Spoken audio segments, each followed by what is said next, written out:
बिस्मिल्लाहिर्रहमानिर्रहीम।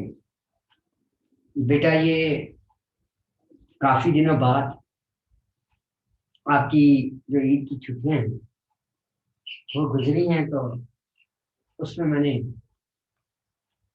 ये लेक्चर अभी बना रहा हूँ बीच में, क्योंकि आपके पहले एग्जाम थे। तो हमने अपने दो जो चैप्टर थे वो हम अपने ऑलरेडी खत्म कर चुके हैं। ये आज का जो लेक्चर है इसमें हम लोग अपना लेक्चर नंबर 3 जो है, लेक्चर 3 को हम अभी स्टार्ट कर रहे हैं। कि हमारा ये जो लेक्चर 3 है, लेक्चर 3 सॉरी यानी चैप्टर 3, मैं सॉरी कह गया, लेक्चर नंबर 3, लेक्चर 3 नहीं पता, चैप्टर नंबर 3 है ये असल में आपका।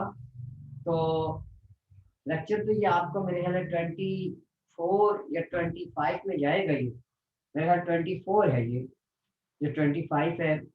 तो अब ये जो चैप्टर 3 है, ये छोटा सा एक चैप्टर है जिसमें हम लोग कैपेसिटर को डिफाइन करेंगे, उसकी कुछ टाइप्स होंगी, उसको डिफाइन करेंगे, कॉम्बिनेशन ऑफ कैपेसिटर, और एनर्जी स्टोर्ड उसमें कहाँ होती है, और एंड पे जो होगा एक गाजेस लॉ के साथ उसका कोई रिलेशन है, उसको देखेंगे। तो छोटा चैप्टर है लेकिन बहुत इंपॉर्टेंट कंसेप्ट है इसमें कुछ जिनको समझना बहुत जरूरी है। अब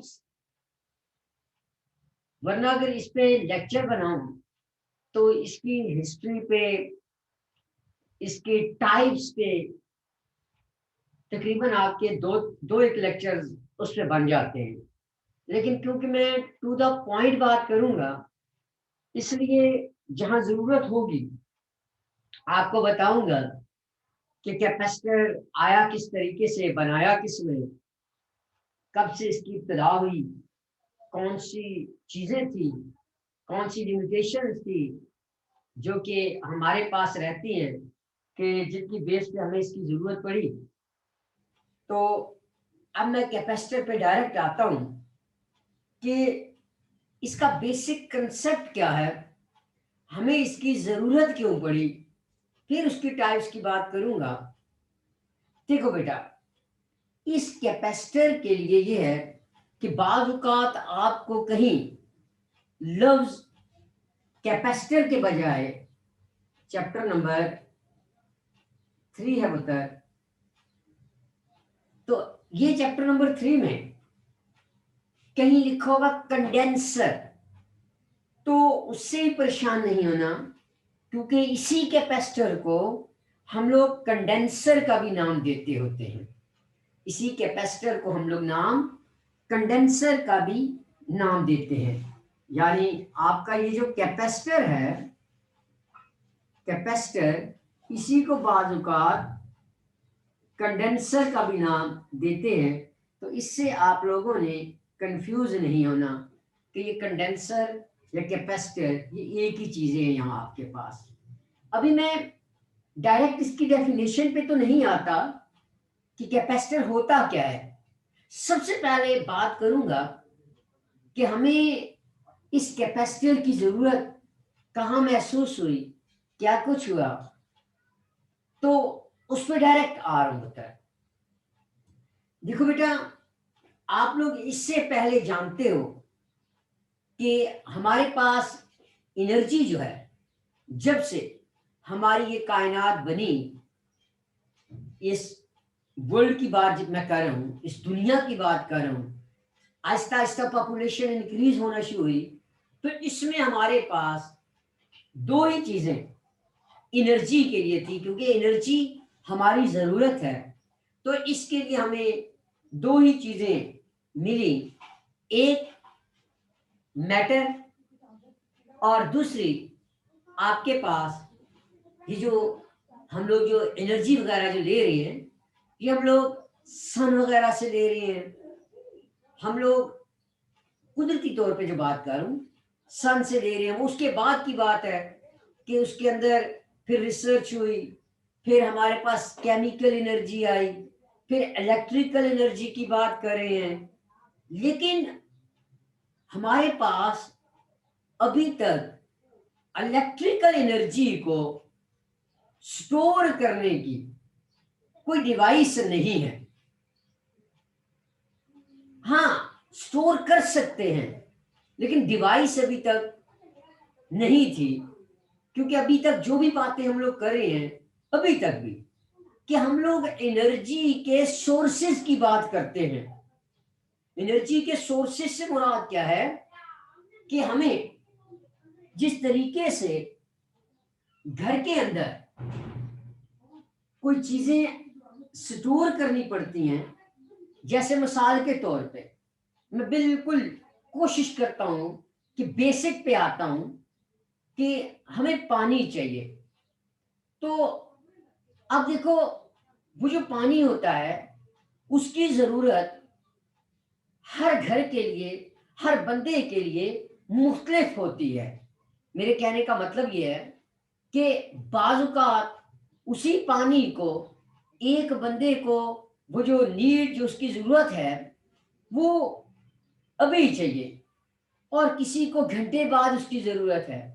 तो इसका मतलब क्या है कि एक टाइम में हम लोग उसको यूटिलाइज़ नहीं कर सकते।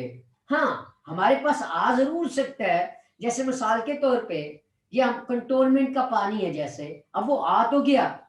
अब जब वो आ गया, तो अब हो सकता है हमें उस वक़्त जो उसका टाइम है, उसकी ज़रूरत ना हो पानी की। हमें उसके बाद, उसके 2 घंटे बाद उसकी ज़रूरत हो, उसके 3 घंटे बाद ज़रूरत हो। तो उसकी ज़रूरत के मुताबिक हम लोग क्या करते हैं, उसको फिर आगे यूटिलाइज़ करते हैं। तो ये जो ज़रूरत की तहत, यानी नीड के तहत, हम लोग क्या करते हैं, फिर इसको स्टोर करने की कोशिश करते हैं। हम कहते हैं कि हमारे पास ये चीज़ स्टोर हो, ताकि हम लोग जब इसकी ज़रूरत पड़े, हम लोग इसको क्या करें, यूज़ कर लें। तो इस लिहाज से मैं बात कर रहा हूँ कि हमारे पास अभी तक, हमारे पास सोर्सेस तो मौजूद हैं, यानी इलेक्ट्रिकल सोर्स।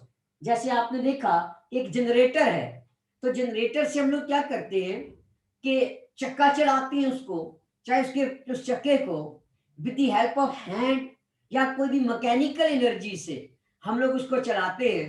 तो वो क्या करता है, एज ए सोर्स के तौर पे उसी वक्त क्या करता है, उस मैकेनिकल एनर्जी को कन्वर्ट करता है, आगे हमें इलेक्ट्रिकल एनर्जी मिल जाती है।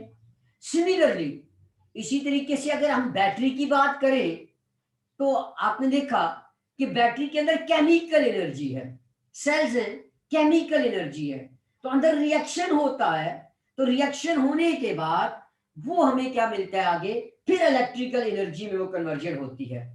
तो कहने का मतलब ये हुआ कि वो हमारे पास सोर्सेज तो हैं, सोर्सेज तो हैं, लेकिन वो हमारे पास इलेक्ट्रिकल डिवाइसेस नहीं है, यानी स्टोरेज की डिवाइसेस नहीं है। दूसरे लफ्जों में अगर मैं सिंपल वर्ड में टू द पॉइंट बात करूं, तो वो हमारे पास इलेक्ट्रिकल एनर्जी को स्टोर करने की डिवाइसेस नहीं है।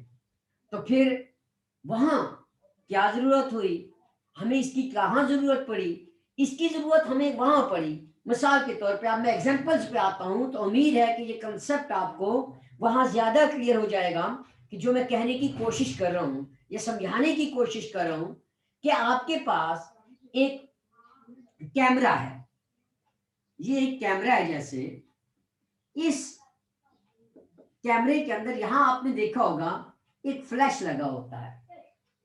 अब होता ये है कि इस फ्लैश, ये फ्लैश जब ऑन होता है, तो इसके लिए मिनिमम जो जो आपके पास करंट की जो जरूरत है, जो हमें चाहिए होता है करंट, ये हमें 25 एम्पियर करंट इसके लिए चाहिए होता है, इस फ्लैश के लिए।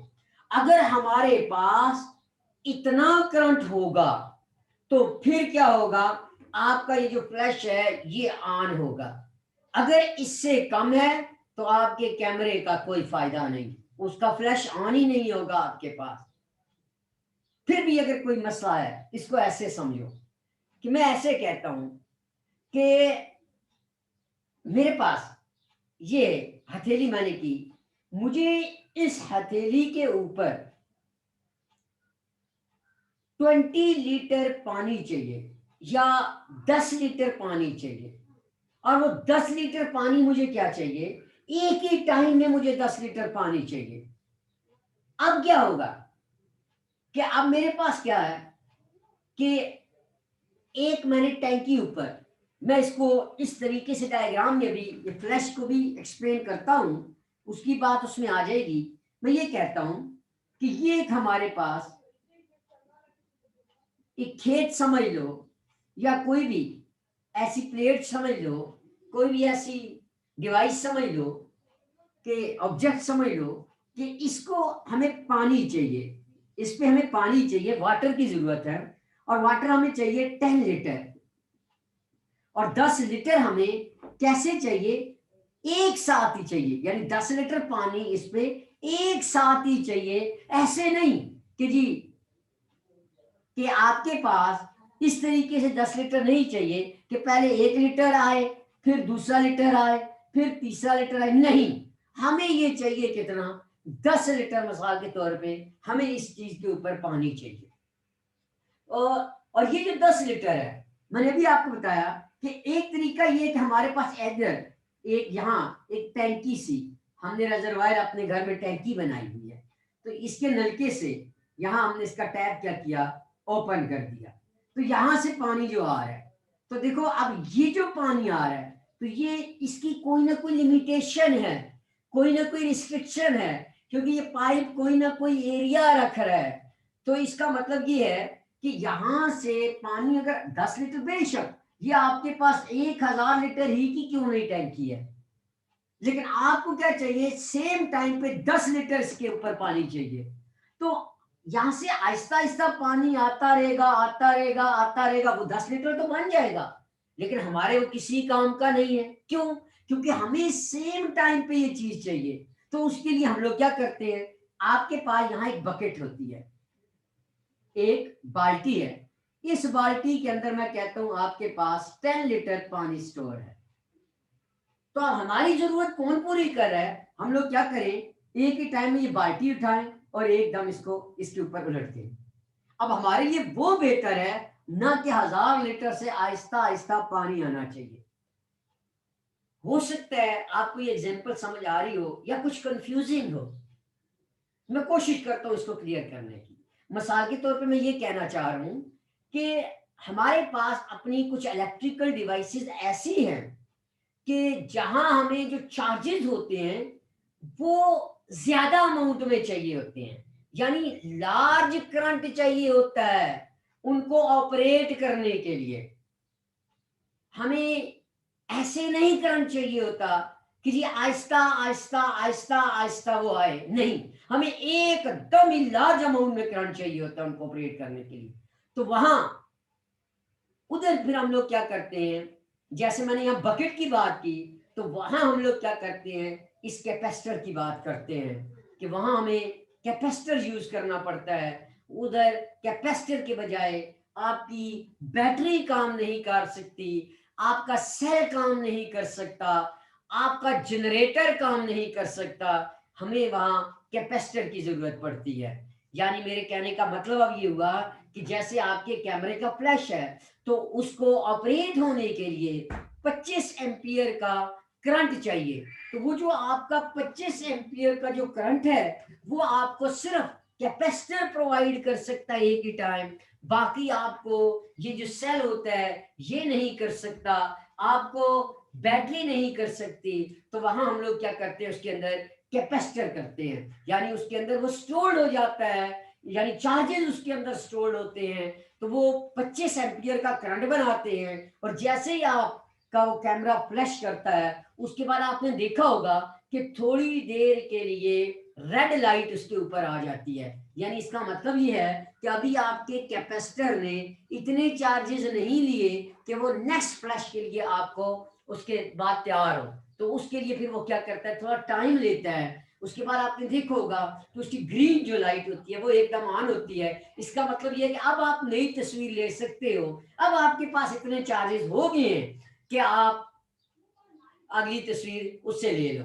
तो वहां क्या करते हैं, हम कैपेसिटर की बात करते हैं। एक तो ये बात होगी। दूसरी बात, अब मैं दूसरी पे आता हूँ। दूसरी एग्जांपल, आपका पंखा, फैन, अगर इसके अंदर कैपेसिटर ना हो तो पुत्रों याद रखना ये भी नहीं चलेगा, ये बिल्कुल भी नहीं चलेगा।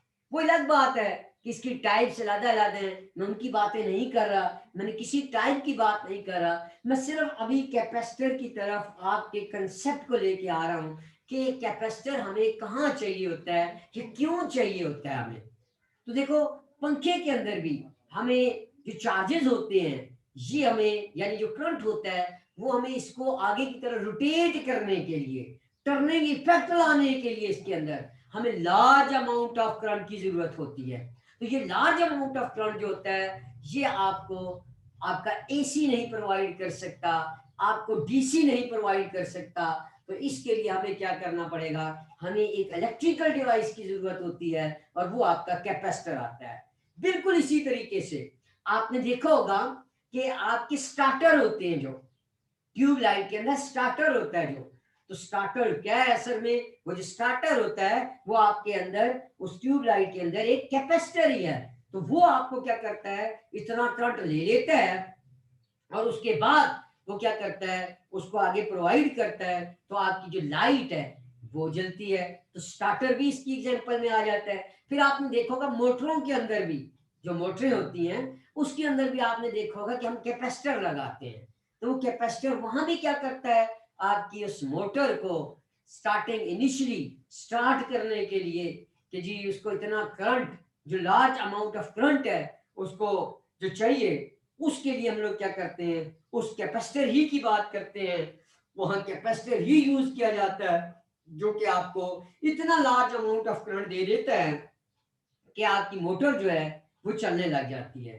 तो इसी तरीके से और भी बहुत यूज है इस कैपेसिटर के अगर देखे जाएं, लेकिन मैंने अभी आपको जस्ट दो तीन एग्जांपल्स दी हैं। और यही कैपेसिटर अगर और देखा जाए तो आपके पास ये जो इलेक्ट्रॉनिक के सर्किट होते हैं इनके अंदर फिल्टर्स का जो काम करते हैं, यानी आपके पास उसके अंदर से जो नॉइज वगैरह को खत्म करते हैं ऐसे सिग्नल्स में से, वहां फिल्टर्स के लिए हम लोग कैपेसिटर्स को यूज करते हैं।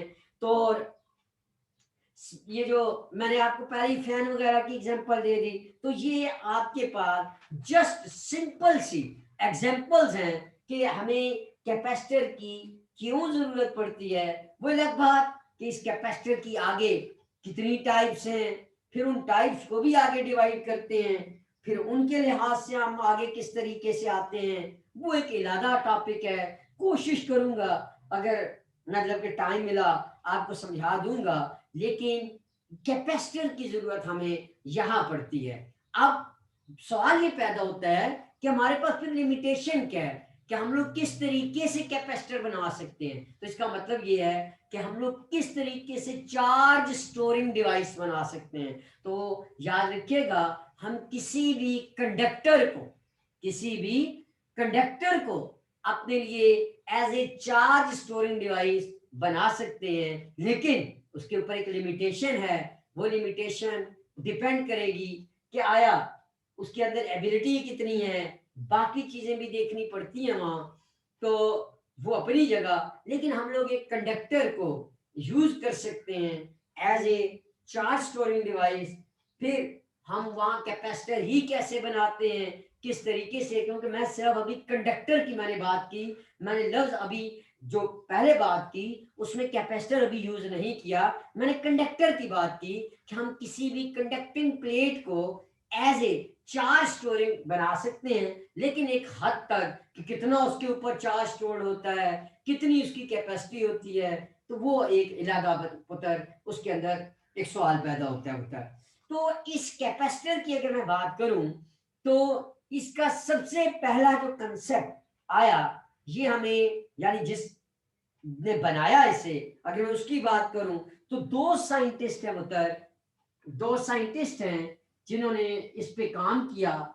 एक जो सबसे पहले इब्तदा की वो 1745 में एक जो जर्मनी की एक यूनिवर्सिटी है जिसका नाम लेडन है, लेडन यूनिवर्सिटी का नाम है, ये जर्मन यूनिवर्सिटी है।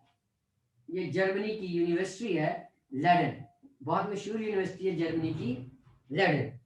तो यहाँ एक प्रोफेसर था जिसका नाम, जो बुक्स मतलब के लिखती हैं, जॉर्ज वॉन क्लिस्ट, इसका नाम जॉर्ज वॉन क्लिस्ट था।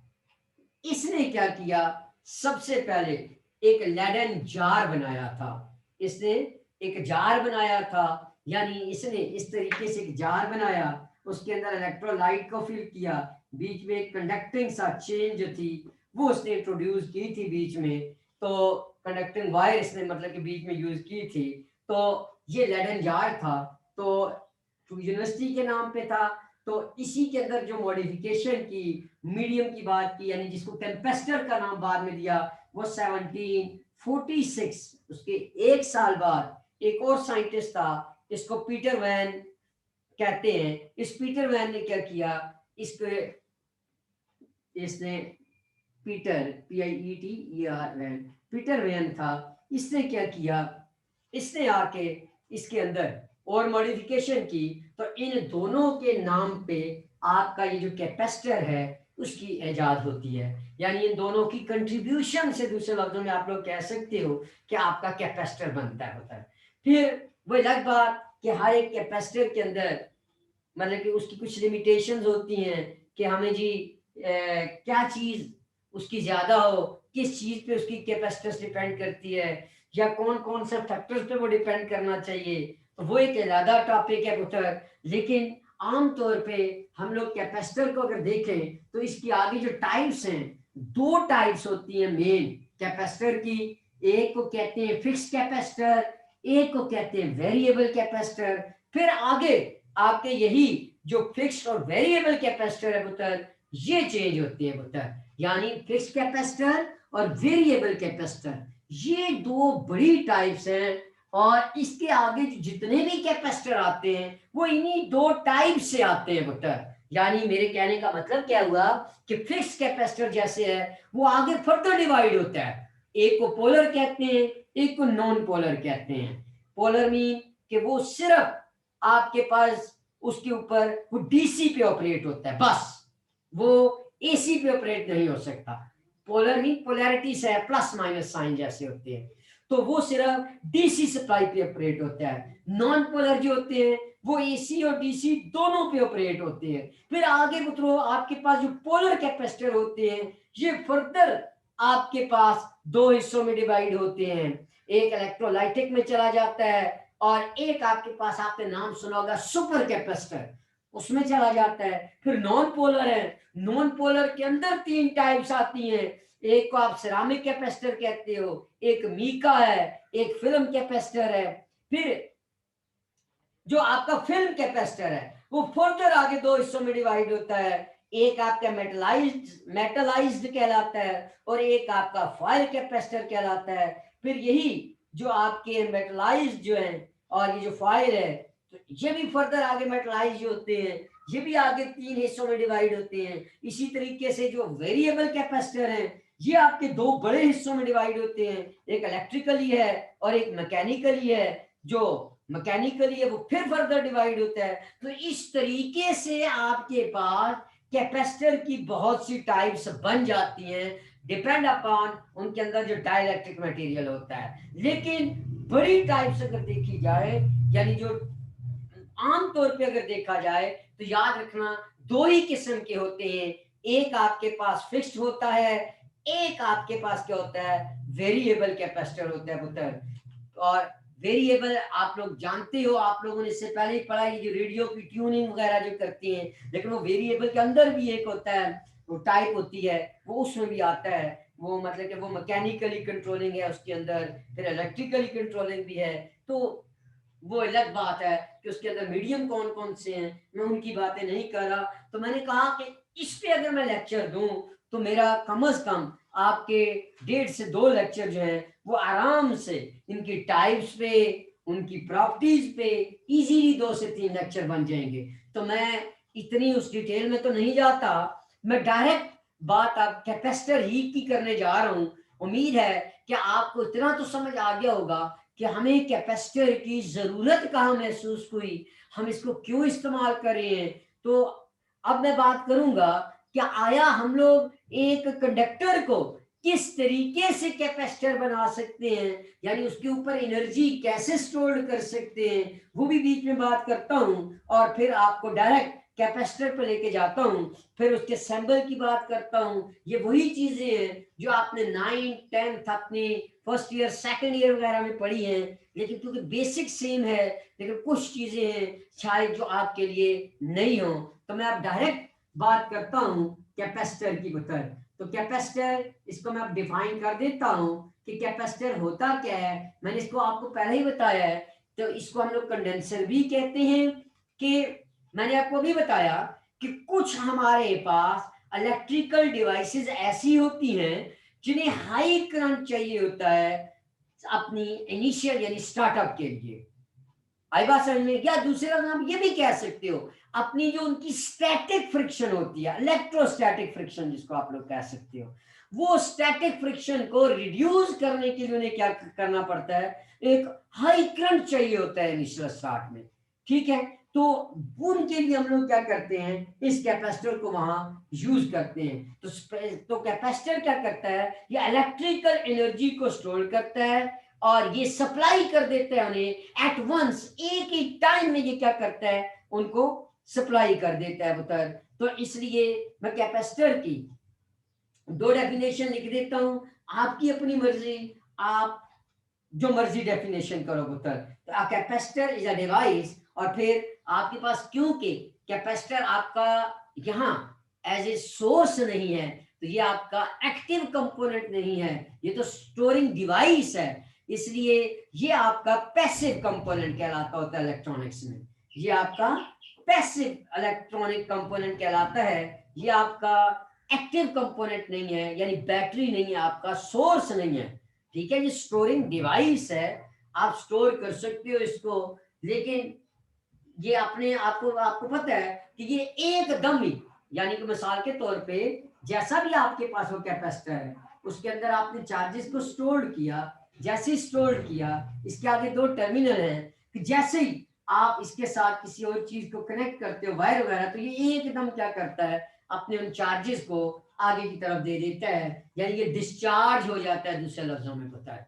आई बात समझ में? तो इसकी बेस पे आप लोग ये भी कह सकते हो, बाद बुक्स में इसको ये भी कहते हैं टेम्परेरी बैटरी आपके पास, ये टेम्परेरी बैटरी है, यानी चार्जेस को स्टोर करने की डिवाइस है। वो ठीक है, उसके अंदर रहते हैं जब तक कि हम लोग इसके साथ कोई और इलेक्ट्रिकली यानी कोई कनेक्शन न दे दे, कोई वायर ना इसके साथ कनेक्ट करे, उस वक्त तक ये क्या करता है, उन चार्जेस को अपने अंदर स्टोर करता है। मिसाल के तौर पे हमने जैसे ही इसके साथ उंगली टच की, तो क्या होता है कि एकदम ये अपने चार्ज डिस्चार्ज हो जाता है, हमारी बॉडी भी कंडक्टर है, तो ये क्या करता है, एक हमें एक स्पार्क सा लगता है, उस स्पार्क से ये क्या करता है, अपने उस जो भी इसने एनर्जी स्टोर की होती है, उसको ये क्या करता है, उसको रिलीज कर देता है, हमें दे देता है, दूसरे लफ्जों में ये क्या तो कैपेसिटर की कई डेफिनेशंस हैं।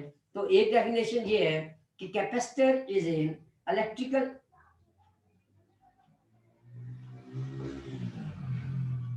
a capacitor is a device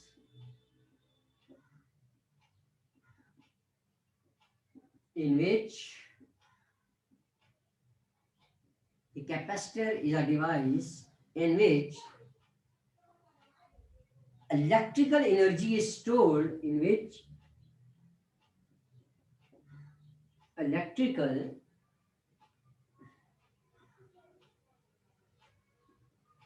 energy is stored in terms of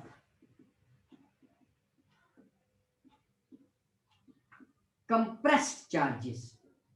बताता हूं, ये चीज भी एक्सप्लेन करता हूं, अभी समझ आ जाएगी। compressed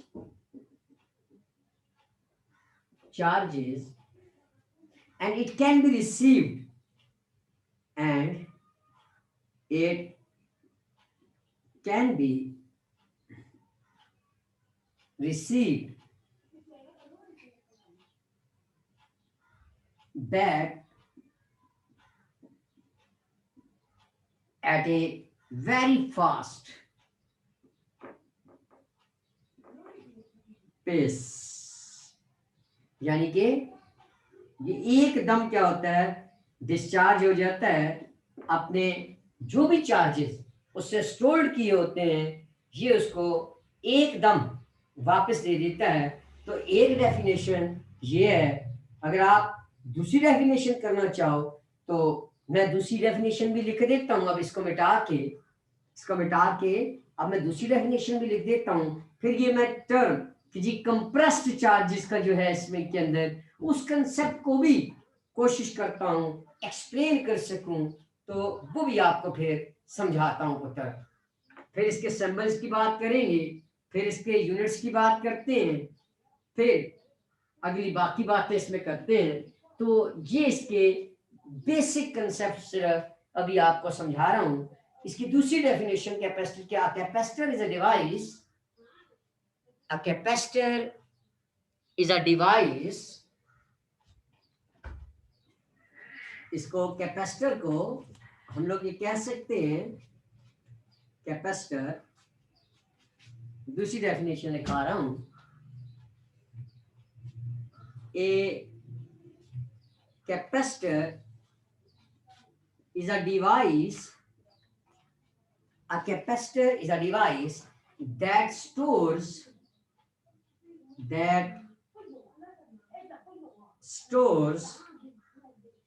electrical charge,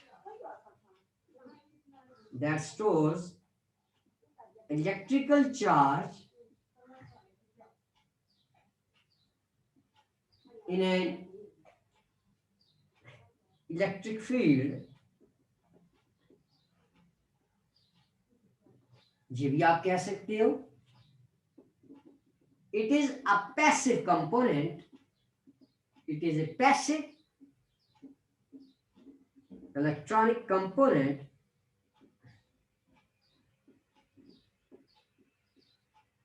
with two terminals,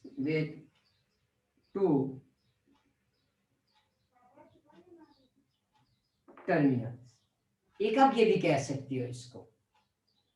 तो ये आप इसकी और डेफिनेशन भी कर सकते हो, या आप तक है कि आप इसको किस तरीके से वहां डिफाइन करोगे।